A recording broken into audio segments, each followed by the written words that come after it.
সকলে বলুন সাল্লাল্লাহু তাআলা আলাইহি ওয়াসাল্লাম।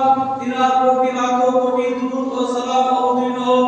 আল্লাহুম্মা সাল্লি আলাইহি আল্লাহুম্মা বারিক আলাইহি।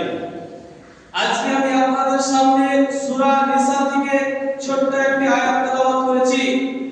সেই আয়াতটাকে নিয়ে আজকে কিছু আলোচনা করে আজকে খুতবা করব ইনশাআল্লাহ। সেই আয়াতটা রয়েছে মোহর সম্পর্কে। সেই আয়াতটা হচ্ছে মোহর সম্পর্কে। ওয়া আতুন নিসা সাদাকাতিহিন্না নিহলা। আল্লাহ পাক রব্বুল আলামিন সূরা নিসার মধ্যে বলছেন, হে পৃথিবীর মুসলমানেরা, যখন তোমরা বিবাহ করবে, যখন তোমরা বিবাহ করতে যাবে, তখন তোমরা যেই মোহর, যে মোহরটা ধার্য করা হয়, সেটা তোমরা খুশি খুশি আনন্দ সহিত সেটা দিয়ে দিবে।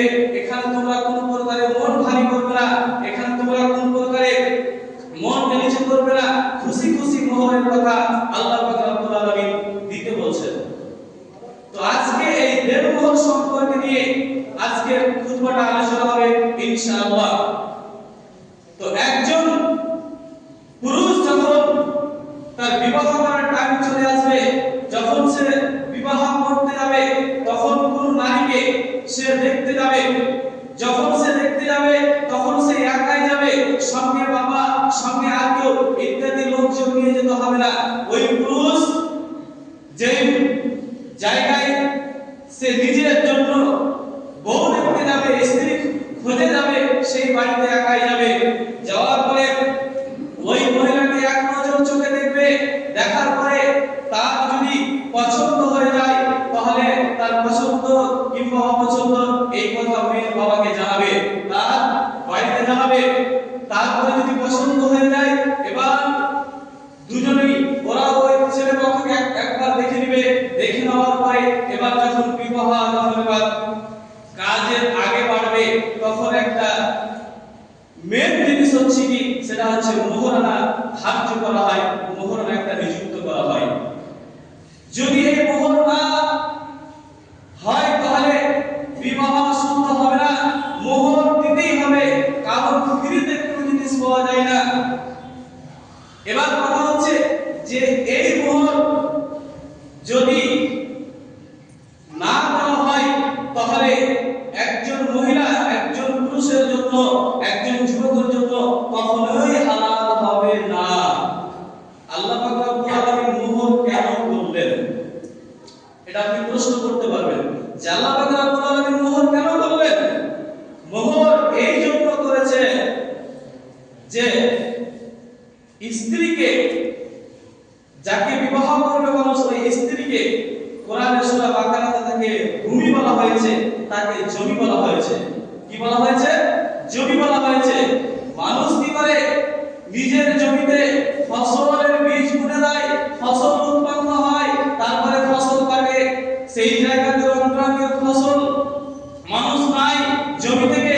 সেরকম একজন মহিলাকে বিয়ে করতে গেলে, বিবাহ করে তার ওই জমি থেকে ফসল হবে কি, তার ছেলে মেয়ে, এই যে ফসল উৎপন্ন হবে।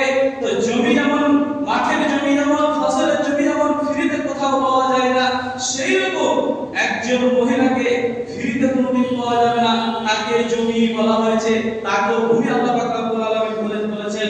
অতএব তাকে একটা ন্যায্য মূল্য দিয়ে, একটা মোহরানা ধার্য করে, তাকে মোটা অঙ্কের একটা টাকা দিয়ে তখন তাকে বিবাহ করে নিয়ে আসতে হবে, নাহলে হালাল হবে না। এই জন্য মোহরের সিস্টেম আল্লাহ পাক রব্বুল আলামিন করে দিয়েছেন। তাহলে মোহর লাগবে। বিনা মোহরে একজন মহিলা তার লজ্জা স্থান কখনোই একজন পুরুষের জন্য হালাল হবে না। আপনাকে একটা উদাহরণ দিই। ধরে নেন একজন মহিলা, একজন মেয়ে একজন পুরুষের সঙ্গে পালিয়ে গিয়েছে। পালিয়ে যাওয়ার পরে সে কোর্টে গিয়ে বিয়ে করেছে, কোর্টের মাধ্যমে সার্টিফিকেট বের করেছে, যে দুনিয়াবি কোর্ট থেকে সে সার্টিফিকেট নিয়ে নিয়েছে যে তারা এখন স্বামী স্ত্রী। কিন্তু যেই সময় মেয়েটা বিবাহ করেছিল ওই পুরুষকে, সেই সময় তার বাড়ির গার্জিয়ান কেউ রাজি ছিল না, অর্থাৎ মেয়ের বাবা সেখানে বিয়ে দিতে রাজি কখনোই ছিল না, কিন্তু মেয়েটা নিজ ইচ্ছায় সেখানে বিয়ে করে নিয়েছে। এরকম ঘটনা যদি হয়ে যায় আর কোর্ট থেকে সার্টিফিকেট যদিও বের করে নাই, কোর্টে বিয়ে যদি করে থাকে, দুজন সাক্ষীও করে নিয়ে সাক্ষীর উপস্থিতিতে যদি বিয়ে করে থাকে, কিন্তু মেয়ের বাবা ওই জায়গাতে মত ছিল না, তার মতামত ওখানে ছিল না, তো এবার কি হবে? যদি বিয়ে হয়ে থাকে তবু শরীয়ত অনুযায়ী কি হবে? লা নিকাহুহা বাতিলুন। আল্লাহ রাসূল বলেন ওই বিবাহটা হচ্ছে বাতিল, ওই বিবাহটা হচ্ছে বাতিল, শরীয়ত অনুযায়ী তার সঠিক বিয়ে হয়নি। দুনিয়ার কোর্ট ম্যারেজে সার্টিফিকেট তার থাকতে পারে, কিন্তু শরীয়ত অনুযায়ী তার বিয়ে হয়নি, কারণ মেয়েটার বাবার ওখানে মত ছিল না। তারপরে ওই মেয়েটা যতদিন পর্যন্ত সংসার করবে, যতটা তার পেট থেকে ছেলে মেয়ে হবে, সবটাই যাওয়ার সন্তান, সংসার জীবনটা পুরোটাই তার ইসলামের অনুযায়ী কাটবে না, ইসলাম অনুযায়ী হবে না। এবার যদি কোনো এরকম ভুল করেও দিয়ে থাকে, তারপর মনে করছে যে আমি ভুলটাকে শুধরাবো, তখন কি করতে হবে? অটোমেটিক ওই বিয়ে বাতিল হয়ে যাবে। ওখানে আর কোনো কিছু এক্সট্রা খাবার করতে হবে না, অটোমেটিক বিয়েটা বাতিল। বাতিল যদি হয়েও যায়, বিয়েটা ধরলেন যে বিয়েটা বাতিল হয়ে গেল, শরীয়ত মোতাবেক হয়নি, তো মেয়ের বাবা রাজি ছিল না, দুনিয়াবি কাগজ তাকে জায়েজ বলতে পারে, কিন্তু শরীয়ত তাকে জায়েজ বলছে না, তো বিবাহটা যে বাতিল হয়ে গেল, তো মেয়েটা মোহর পাবে কি পাবে না? এরকম ক্ষেত্র আল্লাহ রাসূল সাল্লাল্লাহু আলাইহি ওয়াসাল্লাম তিনি বলেছেন যে কোনো মেয়ে যদি যখন তার বিবাহ হয়ে গিয়েছিল কিন্তু শরীয়ত অনুযায়ী হয়নি, ওই বিবাহটা যখন বাতিল হয়ে গেল, আর ওই সময় যে মানুষ মোহরানা ধার্য করেছিল, সেই মোহরানাটা যে মহিলাকে দেওয়া হয়েছিল, ওই মোহরানাটা ওই পুরুষ আর ঘুরিয়ে পাবে না। যদিও বিয়েটা টিকলো না, কথা ঠিক আছে, কিন্তু মোহরানা ওই পুরুষ ঘুরিয়ে পাবে না, ওই মোহরানাটা সম্পূর্ণ ওই মহিলার কাছে থেকে যাবে। এর কারণটা হচ্ছে এটাই যে ওই পুরুষ ওই যুবকটা ওই মহিলা লজ্জাস্থানকে ব্যবহার করেছে, তার সঙ্গে আলিঙ্গন করেছে, তার সঙ্গে মুজাবিয়াত হয়েছে, তার সঙ্গে সহবাস হয়েছে, অতএব একটা মহিলার উত্তম যে ব্যবহার করেছে, ওই পুরুষ আর কখনোই সে ঘুরিয়ে পাবে না। তো এখন ধরলেন যারা পালিয়ে বিয়ে করেছে, মেয়ে বাবার মত ছিল না, তাহলে তার শুদ্ধ কি করে হবে? ওই বিয়ে বাতিল, বিয়ে থাকবে না, ওকে নতুন করে বিয়ে পড়াতে হবে, ওই বিয়ের বাবার অনুমতিতে নতুন করে বিয়ে পড়াতে হবে। আর আগে যেটা হয়েছে যেটা, তার জন্য শাস্তি দুজনকে ভোগ করতে হবে, 100 লাঠি তাদের জন্য শাস্তি অপেক্ষা করছে। এটা হবে দ্বিতীয়বার তাকে সঠিক করে বিবাহ করতে হবে। আর যারা বিয়ে এখনো টিকে রয়েছে, ওরকম পালিয়ে বিয়ে করে সংসার বিক্রি করে যাচ্ছে, শরীয়ত অনুযায়ী আজ পর্যন্ত তার বিবাহ সঠিক হয়নি, আজ পর্যন্ত মানে হারাম সংসার জীবন যাপন করছে, আপনি এটা যাচাই করে নিতে পারেন, এই কথাটা ভেরিফিকেশন করে নিতে পারেন যে ওই বিবাহটা শরীয়ত মোতাবেক হয়েছে কি হয়নি। যেই বিয়ে পালিয়ে বিয়ে করেছে, তার বাবা রাজি ছিল না। বলছিলাম মোহরানা সম্পর্কে একটা বাস্তব কথা, যে একজন মহিলা তার পেটে বাচ্চা ধারণ করবে, জন্ম দিবে, তার সংসারটাকে টিকিয়ে রাখবে, ছেলে মেয়েকে বড় করবে, মানুষ করবে, এত বড় ভূমিকা একজন স্ত্রী পালন করে, আর সেই মেয়েটাকে ফ্রিতে পাওয়া যায়, বিনা মোহরানাতে পাওয়া যাবে না, মোহরটাকে লাগবেই।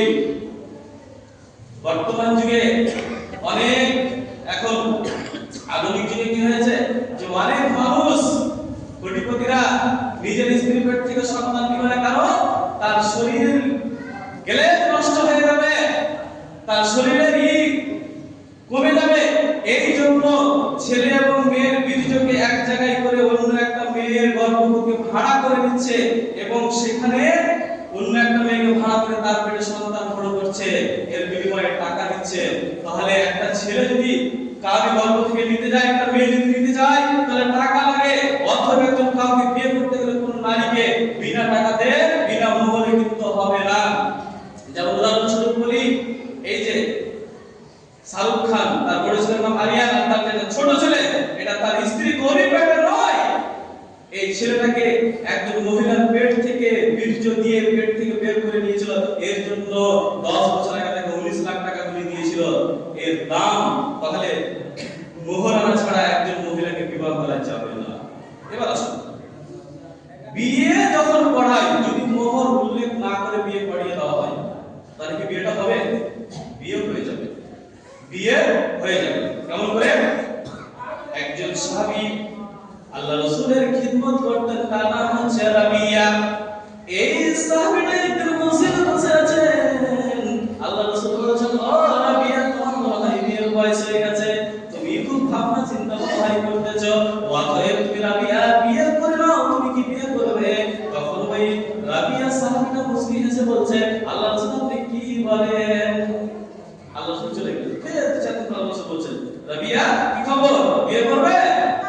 তখন রাবিয়া বলছে, আল্লাহ রাসূল আমি একজন গরীব মানুষ, আমার বাড়ি নাই, ঘর নাই, কিছু নাই, জমি নাই, জমি জায়গা কিছু নাই, টাকা নাই, পয়সা নাই। আমার মতো একজন ফকিরকে, আমার মতো একজন অসহায় মানুষকে কে বিয়ে দিবে, কে বিয়ে দিবে? আমি আল্লাহ রাসূল, আমাকে কেউ বিয়ে দিবে না। আল্লাহ রাসূল বলছে, রাবিয়া তুমি বিয়ে করবে কিনা বলো, তুমি আসলে রাজি হও, আমি তোমার ব্যবস্থা করে দিচ্ছি। রাবিয়া তখন বলছে, আল্লাহ রাসূল আপনি যা ভালো বুঝেন তাই করেন।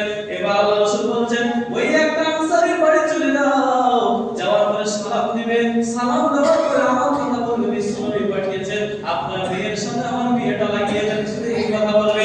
ওই রাবিয়া সকালবেলা চলে গেল, যাওয়ার পরে ওই আনসারীর বাড়ি থেকে সালাম দিলেন, সালাম দেওয়ার পরে ওই বাড়ির মালিককে বলছেন, ও আনসারী আল্লাহর নবীর সাহাবী, আমাকে আল্লাহ রাসূল তোমার বাড়ি পাঠিয়েছে, এই জন্য আপনার মেয়ের সঙ্গে আমার বিবাহটা লাগিয়ে দেন।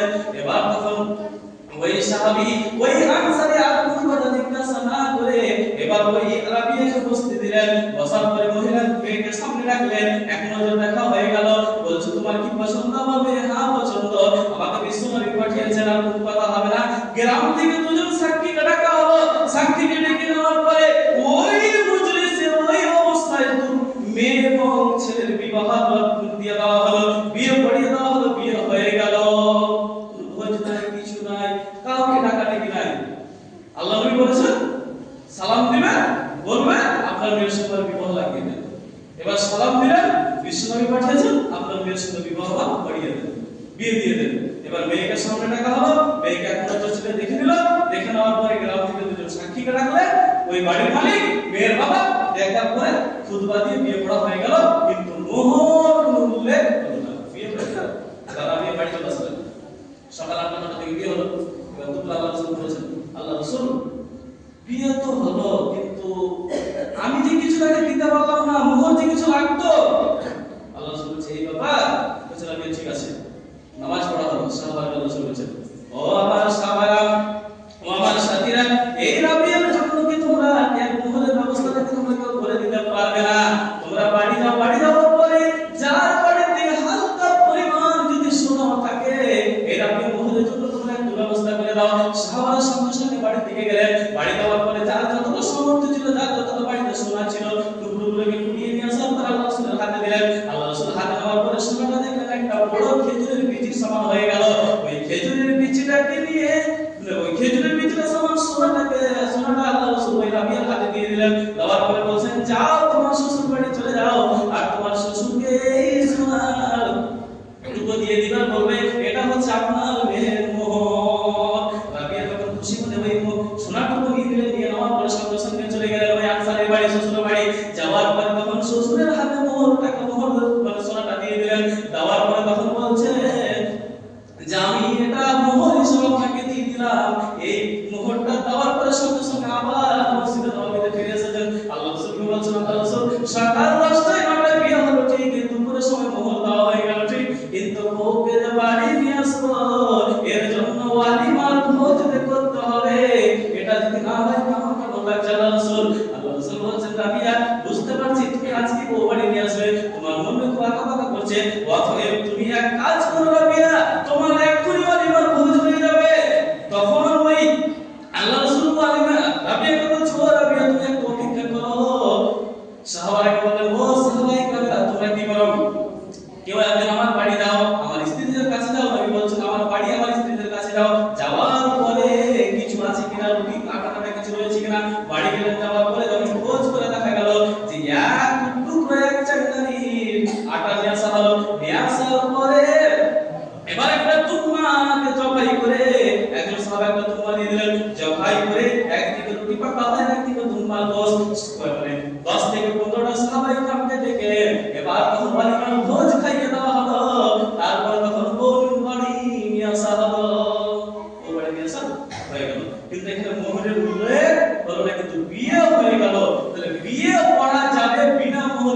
বিয়ে, কিন্তু কথা হচ্ছে কি বিনা মোহরে বিয়ে হয়ে গেছে, পরে কিন্তু মোহরটা তো লাগবে, মোহর তো অভাব নেই, মোহরটা তো তাকে পরে লাগবে। মোহরটা কত পরিমাণ লাগবে? মোহরটা লাগবে ওই মহিলার খালা আর নিজের খালা কিংবা ওর নিজের ফুফু কিংবা ওর নিজের যারা বোন থাকে, তারা তাদের যে সময় বিয়ে হয়েছিল যতটা পরিমাণ মোহর বাঁধা হয়েছিল অতটা পরিমাণ ওই মহিলাকে মোহর দিতে হবে। যদি মরে যায় তাদের স্বামী স্ত্রীর মধ্যে, যদি স্ত্রী আগে মরে যায় তবুও মোহরের মিশ্র দিতে হবে। তার খালার মোহর কিংবা তার ফুফুর যে যখন বিয়ে হয়েছিল যতটা পরিমাণ মোহর ছিল অতটা পরিমাণ মোহর ওই পুরুষকে দিতে হবে, কিন্তু মোহর মাফ করা যাবে না। এখন অনেক দাম্পত্য জীবনে আছে যে মোহর যখন করতে গেছে বাকি মোহরগুলো দেখবেন 1 লাখ টাকা বাকি মোহর পড়ে আছে, 500 টাকা নগদ দিয়েছে। আর বিয়ে করার সময় তখন মুফতি সাহেব বলছে 1 লাখ টাকা বাকি রাখিয়া 500 টাকা নগদ দিয়ে তুমি কি কবুল করবে? ওই যুবক তখন বলছে 500 টাকার একটা বউ পাওয়া যায়, কেন কবুল করব না? তাড়াতাড়ি বলছে কবুল করলাম। আর বিয়ে যখন হয়ে গেল তখন মোহর শোধ করার কোনো নাম কথা নেই, কোনো নাম কথা নেই। অনেক দাম্পত্য জীবন মরে যাচ্ছে তারপরে মোহর শোধ হয়নি। এরকমটা কেন হচ্ছে? একজন স্ত্রী তার স্বামী অসুস্থ হয়ে পড়ে আছে, তার শরীরে তেল মাখাচ্ছে, হাজি আপনি তো মরে যাবেন, কয়েকদিন পর কোথায় চলে যাবেন, আপনার কোনো ঠিক নাই, গ্যারান্টি নাই, আপনি আমার হিসাব কিতাবটা কিছু করে যাবেন না। তখন অসুস্থ পুরুষ খুব টাকা করে বলছে কি আরে দিব দিব তোকে দিব রে দিব, যদি আমি মরেও যাই আর বড় বেটা তো মোহরটা দিয়ে দিতে চিন্তা করছিস। ওই সময় তো এই কথা বলছে। ভালো করে শুনেন, একজন মহিলা যখন মোহর ধার্য করা হয়ে গেল, বিয়ে হয়ে গেল, সর্বপ্রথম উচিত হবে তার নগদ মোহরটাকে সঙ্গে সঙ্গে দিয়ে দেওয়া। মোহর কমপ্লিট তাকে দিয়ে দিতে হবে। মোহর কতটা পরিমাণ হবে এটা বলতেছি না, আপনাকে বলছি যদি নগদ মোহর বিয়ে হয় সবথেকে ভালো, বাকিতে বিয়ে হবে এটা কোন রকমের জায়েজ, কিন্তু তাকে জীবনে বেঁচে থাকাকালীন ওর মোহরটা যত তাড়াতাড়ি হয় শোধ করে দিতে হবে। পৃথিবীর সবকিছুর দোকানে হাল পাতা হয় বছর বছর, আর একজন পুরুষের 3টা 4টা ছেলে হয়ে গেছে, বিয়ে হয়ে গেছে, তবুও তার মোহর কেন বাকি থাকবে? কেন বাকি থাকবে?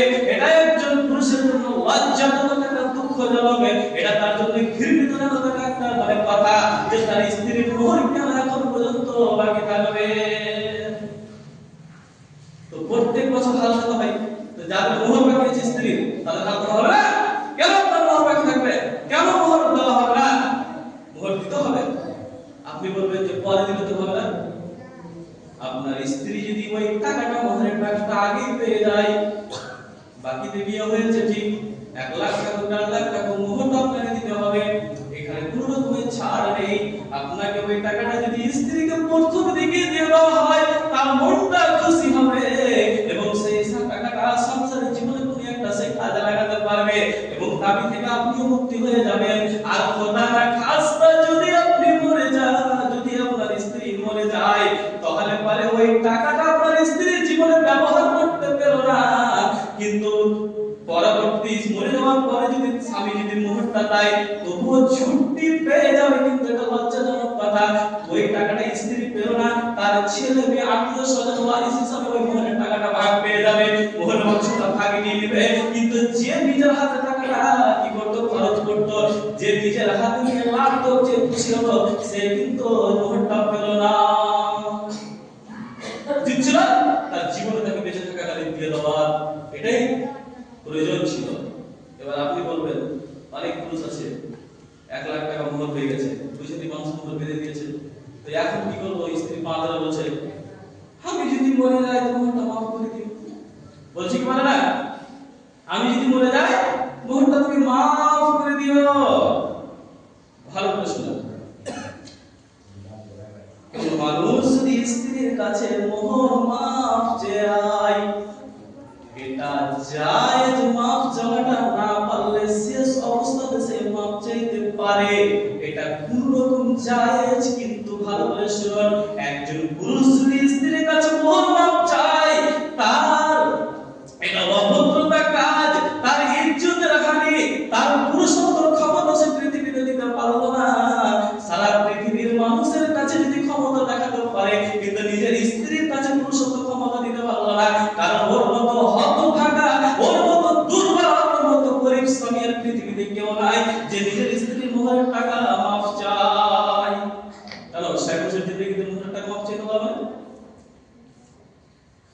এটা কোনরকম জায়েজ, কিন্তু এই কাজ কখনোই করা চলবে না।